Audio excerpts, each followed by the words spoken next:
In this tutorial, I am going to show you how to add cash to your Capital One checking account. The Add Cash feature allows you to deposit cash into your checking account conveniently at any CVS location. Simply log into your Capital One mobile app. Once logged in, select the desired checking account.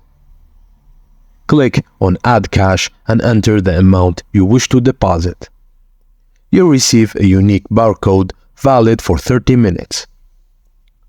Present this barcode to the cashier at any CVS location along with your cash.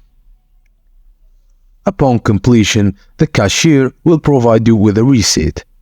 Your Capital One mobile app will instantly confirm the availability of the deposited money in your account.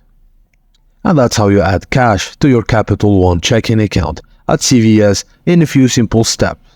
It's a convenient way to deposit cash without visiting a bank branch.